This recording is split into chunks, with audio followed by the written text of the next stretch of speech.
प्रिय विद्यार्थियों, दिग्विजय प्राणिशास्त्र के इस व्याख्यान में आज अपना विषय फर्टिलाइजेशन, निषेचन रहेगा। हमने अभी तक किस प्रकार गैमीट्स का निर्माण होता है वो सारा पढ़ा।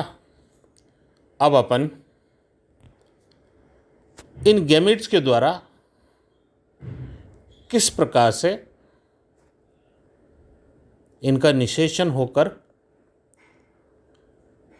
जाइगोट का निर्माण होता है, फिर विभिन्न परिवर्धन की अवस्थाएं जैसे क्लीवेज है, मोरूला है, ब्लास्टूला है, गैस्ट्रूला है, न्यूरूला है, फिर इसके अंदर डिफ्रेंशिएशन होकर किस प्रकार से एक जीव बनता है उसका पूरा अध्ययन करेंगे। उसमें सबसे पहले आया अपना ये निषेचन, फर्टिलाइजेशन किस प्रकार होता है। आज का व्याख्यान अपना प्रारंभिक जानकारी देने वाला होगा। मैंने चित्र आपके सामने बनाया है। उस चित्र में मादा जननांग मैंने दर्शाए हैं, जिसमें सबसे पहले नीचे वेजाइना, सर्विक्स, यूट्रस और यूट्रस के दोनों सिराओं की ओर उभार निकलती हुई फेलोपियन ट्यूब और फेलोपियन ट्यूब का पश्च सिरा कुछ फूला हुआ जिसे एम्प्यूला कहते हैं, उस एम्प्यूला से अंगुली नुमा रचनाएं जिसे फिम्बरी कहते हैं और उससे लगी हुई ओवरी जो मीजोवेरियम के द्वारा शरीर से अटैच्ड, एब्डोमेन से अटैच्ड रहती है, वो स्ट्रक्चर मैंने बनाए हैं। उसके बाद जब ओवरी में हमने किस प्रकार oogenesis होता है वो सारा अध्ययन किया। यहाँ चित्र के अंदर ग्रेफियन फॉलिकल जब परिपक्व हो जाता है, उसके बाद में उसमें से सेकेंडरी oocyte रिलीज होता है। उस प्रोसेस को ओव्यूलेशन कहते हैं। यह मादाओं में मादाओं में 14वें दिन उसकी मंथली साइकिल के अंदर यह ओव्यूलेशन होता है और ये अंडा तुरंत ये जो अंगुली नुमा रचनाएं फिम्बरी होती है उसके द्वारा इसको एकत्रित कर कर अंदर की ओर एम्प्यूला की ओर खींच लिया जाता है। ये एम्प्यूला के अंदर 48 घंटे तक इंतज़ार करता है स्पर्म का फर्टिलाइजेशन हेतु। अगर फर्टिलाइजेशन नहीं होता तो ये रक्त प्रवाह के साथ में शरीर से बाहर निकाल दिया जाता। अगर इसको स्पर्म यहाँ पर एम्प्यूला रीजन में पहुँचने में सफल होता है, हमें मालूम है यहाँ पर पहुँचने वाले शुक्राणु की संख्या लाखों में होती है। तो जब यहाँ पहुँच जाते हैं तो निषेचन करने में वो सफल होते हैं और मात्र एक स्पर्म शुक्राणु ही सफल होता है। वो अपन जब इनके एक एक स्टेप्स पर चलेंगे तो विस्तृत रूप से मैं आपको बताऊंगा कि किस प्रकार एक ही मात्र सामान्य परिस्थितियों के अंदर स्पर्म अंदर एंटर करता है। हमें मालूम है कि oocyte के ऊपर की ओर जोना पेलोसुड और जोना और करोना रेडिएटा दो अस्तर पाए जाते हैं। उनको भेद कर स्पर्म को अंदर प्रवेश करना होता है।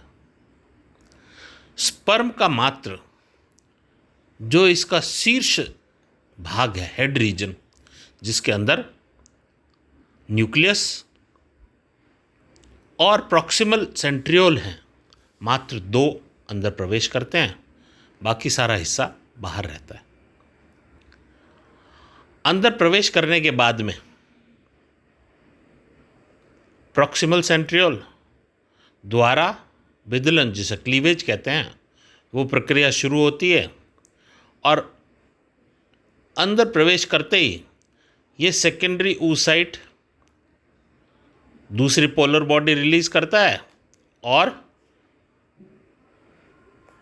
ओवम को परिपक्व करता है। अब इन दोनों के प्रोन्यूक्लियाई, स्पर्म का और ओवम का, ये दोनों आपस में फ्यूज करते। हमको मालूम है दोनों NN है, अर्थात 23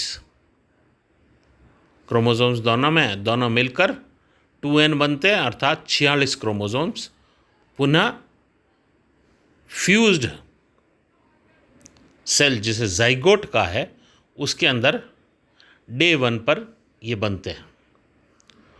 उसके बाद में आगे वाले 3 दिनों तक विदलन की प्रक्रिया होती है। पहले 2 सेल बनेंगे, फिर 4 बनेंगे, 8 बनेंगे। 8 बनने के बाद में मोरुलेशन की प्रक्रिया शुरू हो जाती है। इस मोरुलेशन के अंदर 16 सेल्ड अपने को मोरुला मिलता है, जो ठोस बॉल के समान होता है। ये डे 4 पर मिलता है, चौथे दिन अपने को। मोरुलेशन के बाद में ब्लास्टोलेशन शुरू होता है, जिसमें ब्लास्टोमियर्स का निर्माण होता है और ब्लास्टोसील इसके अंदर बनती है।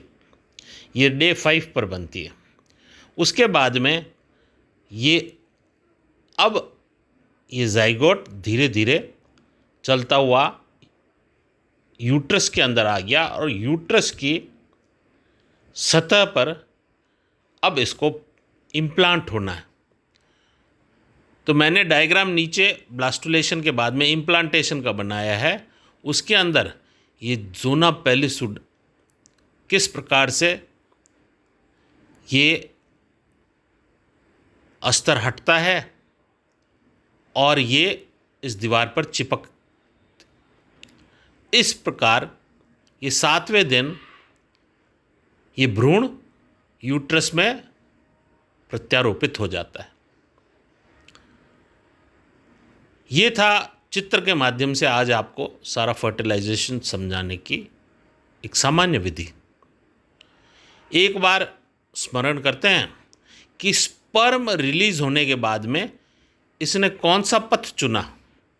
Path of sperm in mammals, सबसे पहले टेस्टिस के अंदर सेमिनिफेरस ट्यूब्यूल्स में बना, फिर रेटिटी टेस्टिस में आया, वहाँ से वासा एफ्रेंशिया में आया, फिर एपिडिडाइमस में आया, वहाँ से चलकर वासा डिफरेंस से सीधा ये अब आता है फीमेल यूरोजेनाइटल ट्रैक्ट के अंदर, विजाइना में, सर्विक्स, फेलोपियन ट्यूब और एम्प्यूला रीजन में, जहाँ पर इंतज़ार करता हुआ ओवम होता है, उसको वहाँ पर आकर निषेचन करता है, दैट इज़ फर्टिलाइजेशन करता है।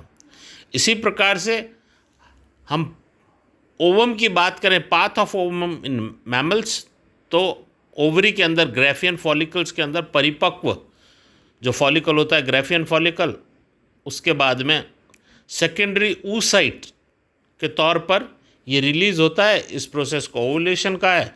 फिर ये तुरंत जो अंगुली नुमा रचनाएं हैं फेलोपियन ट्यूब के पश्च सिरे पर, फिम्ब्रिस, उन द्वारा ये एकत्रित कर लिया जाता है और एम्प्यूला रीजन में जाकर 48 घंटे तक इंतज़ार करता है स्पर्म का फर्टिलाइजेशन के लिए। तो अपन ने स्पर्म का भी देखा एम्प्यूला रीजन में पहुंचने तक का, और इसी प्रकार से इस ओवम का भी एम्प्यूला रीजन तक पहुंचने का। अब आया ये फर्टिलाइजेशन की परिभाषा अगर देनी हो तो इसकी परिभाषा क्या होगी? It is the process of union of male and female gametes, or fusion of pronuclei of sperm and ovum, producing a diploid zygote। अर्थात